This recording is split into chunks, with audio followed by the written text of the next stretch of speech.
Hello friends, स्वागत है आप सबका आपके अपने YouTube channel think for GS पे।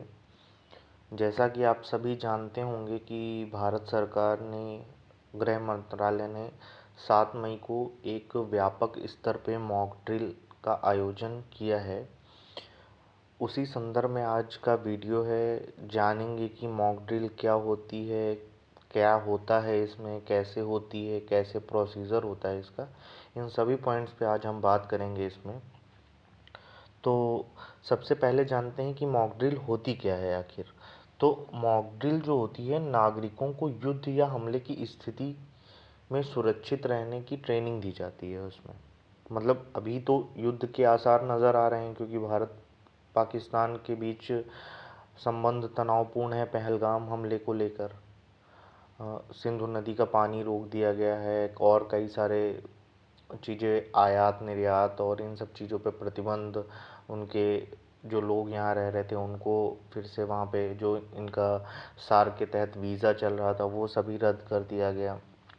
तो दोनों देशों के बीच संबंध कुछ नकारात्मक होते जा रहे हैं। इस वजह से ऐसा लग रहा है कि युद्ध के आसार बन सकते हैं। इन्हीं सब चीज़ों को देखते हुए एक व्यापक मॉक ड्रिल का आयोजन करवाया जा रहा है।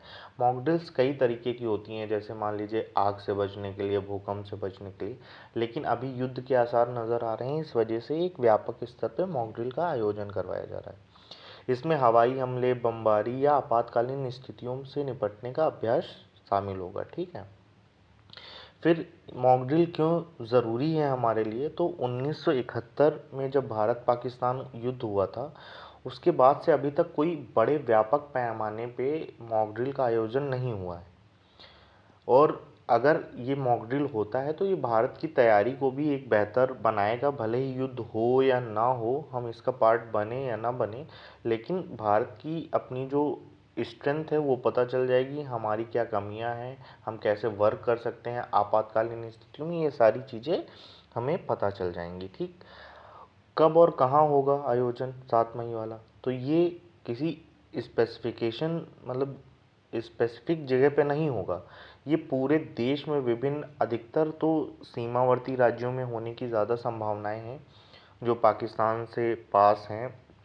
हालांकि और बड़े शहरों में भी इनका आयोजन किया जाएगा। ठीक। क्योंकि गृह मंत्रालय ने निर्देश दिए हैं, तो बाकी पूरे शहर जैसे दिल्ली, मुंबई, लखनऊ, हैदराबाद, इन सब जगहों पे इनका व्यापक स्तर पे आयोजन किया जाएगा। इसमें होगा क्या कि स्कूल, कॉलेजेस, एनजीओज और आम जनता को बताया जाएगा कि युद्ध की स्थिति में हम क्या करेंगे, जैसे बंकर में कैसे छुपेंगे, या क्या हमें यूज़ करना है, क्या नहीं करना है। ये सारी चीज़ों के दिशा निर्देश वो समय समय पे दिए जाएंगे। ठीक। अब आया है 1971 का उल्लेख, तो 1971 की भी बात कर लेते हैं, भारत पाकिस्तान युद्ध की। तो 1971 में भारत पाकिस्तान युद्ध के दौरान भी नागरिक सुरक्षा के लिए कुछ अभ्यास किए गए थे। हालांकि वो कुछ सीमित थे, इतने व्यापक स्तर पे नहीं हुए थे, क्योंकि उतने टाइम इतनी व्यापक चीज़ें नहीं थी ना। अब 1971 और 2025 में बहुत अंतर हो गया है। नए इक्विपमेंट्स आ गए हैं, नई टेक्नोलॉजीज आ गई हैं, नए नए वेपन्स आ गए हैं। तो इतना आधुनिक दौर में ये सारी चीज़ें, मतलब वो पुरातन समय और ये नूतन समय, मतलब दोनों में बहुत अंतर हो गया है। और भारत पाकिस्तान के बीच तनाव की स्थिति को देखते हुए ये ड्रिल काफ़ी इम्पोर्टेंट मानी जा रही है, क्योंकि इतने ज़्यादा, मतलब संबंध हमारे बिगड़ चुके हैं कि अब, मतलब कुछ कहना इतना सही नहीं होगा। अब बात चल रही है हमारे मॉक ड्रिल की, तो ब्लैकआउट की भी बात कर लेते हैं कि ब्लैकआउट क्या होता है। ठीक। तो ब्लैकआउट एक ऐसी स्थिति है जिसमें युद्ध या आपातकाल के दौरान शहरों, क्षेत्रों की बिजली रोशनी को जानबूझ के बंद कर दिया जाता है, क्योंकि इससे हवाई हमले का डर रहता है। इससे हवाई हमले में हम बच सकते हैं, ताकि रात में रोशनी के कारण जो क्षेत्र हैं वो, मतलब सीधे फाइटर प्लेन्स की निगरानी में ना आ जाएं। ठीक है। आमतौर पर युद्ध या सैन्य अभ्यास जैसे मॉक ड्रिल के दौरान इसको अपनाया जाता है, ताकि देखें कि कैसे कैसे क्या चीज़ें होती हैं। ठीक है। 1971 के समय ब्लैकआउट हुआ था, इसके पहले। ठीक। ठीक, क्योंकि उतने टाइम हवाई हमले का डर था।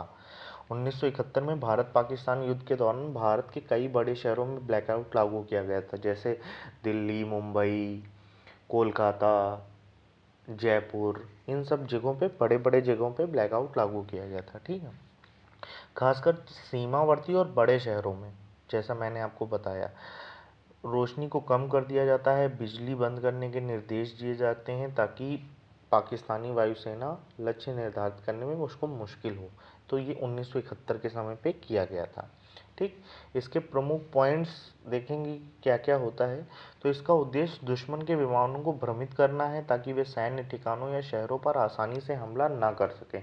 जैसा कि आप अभी रूस, यूक्रेन और इसराइल के उसमें देख रहे होंगे, कैसे वहाँ पे लोग, जैसे एयर स्ट्राइक होती है तो सायरन बजते हैं, कैसे बंकर्स में चले जाते हैं, कैसे अपने आप को सुरक्षित रखते हैं। अभी आपके सामने तत्कालीन उदाहरण भी हैं, कई सारे न्यूज़ पे और इन सब जगहों पे आप देख रहे होंगे उन्हें। ठीक,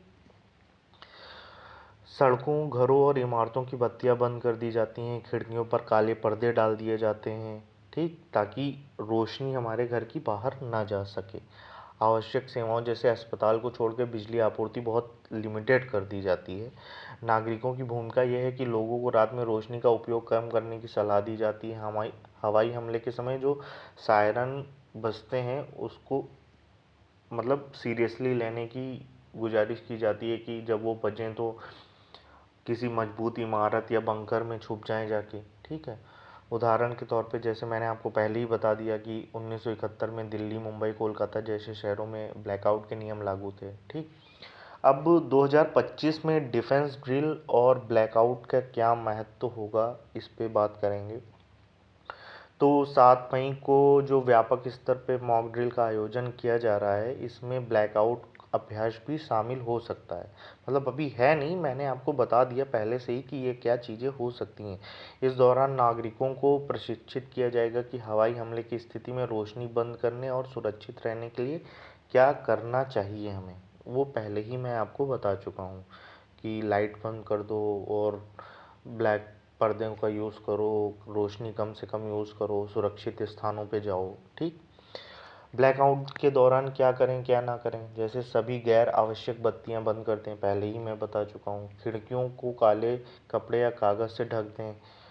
टॉर्च का उपयोग कम करें, अगर करें तो रोशनी को ढक कर करें। ठीक, अपने चीज़ें यूज़ करो, लाइट बंद कर दो। ठीक, ऊर्जा की भी बचत होगी और आप खतरे से भी बच जाएंगे।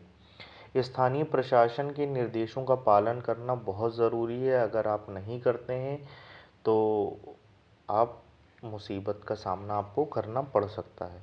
हवाई हमले के सायरन सुनते ही सुरक्षित स्थानों जैसे बंकर या मजबूत इमारतों में जाएं। जैसे आप देख ही रहे होंगे कि रूस, यूक्रेन और इस समय जो व्यापक स्तर पे इज़राइल, गाज़ा, यहाँ सब में जो युद्ध चल रहे हैं, वहाँ पे ये सारी चीज़ें आपके सामने निरंतर आ रही हैं। तो उम्मीद करता हूँ कि आपको दिक्कत नहीं होगी। ठीक है,